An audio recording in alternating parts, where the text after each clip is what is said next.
Okay, so day five, sixth meal of the day. This is about 2 hours after my last check in. I was not hungry at all. I had a little bit of nuts and I had that little tiny speck of that super high cocoa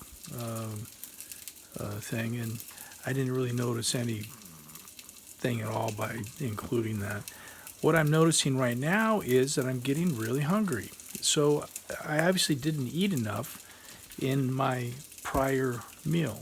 So this is the shortest I've gone so far in these 5 days where I'm in terms of needing to eat again.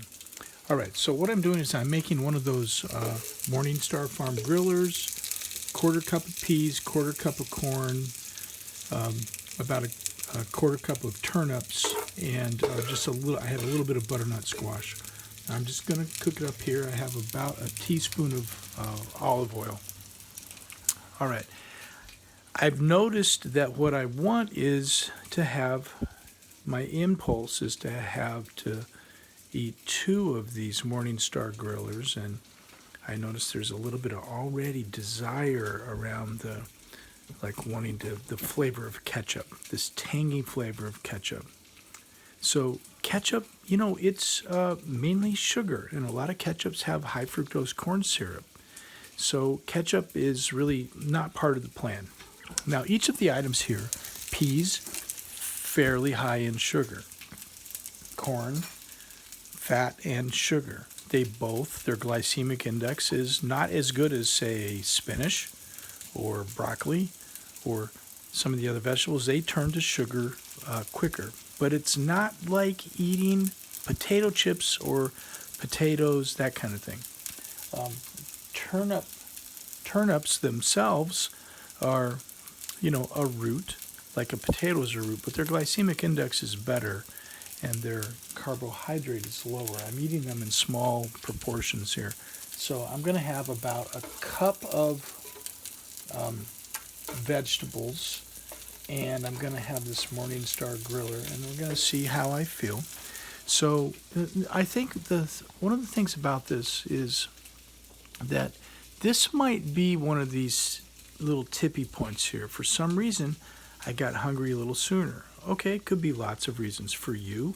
If you get hungry sooner, rather than fight that urge, it might be a really good plan to go with that urge, but to go with it in ways that are maybe new and different and interesting. Think of it as your opportunity. Like, if you got really hungry right now, where would you go immediately? Or if you felt like you just needed something, you wanted to feel more satisfied, or you felt like you needed to be taken care of. I live a lifestyle where I take care of a lot of people in a lot of different ways. And I know sometimes I will kind of dip into a place where I need to rest, or I might feel like I need to be taken care of a little bit.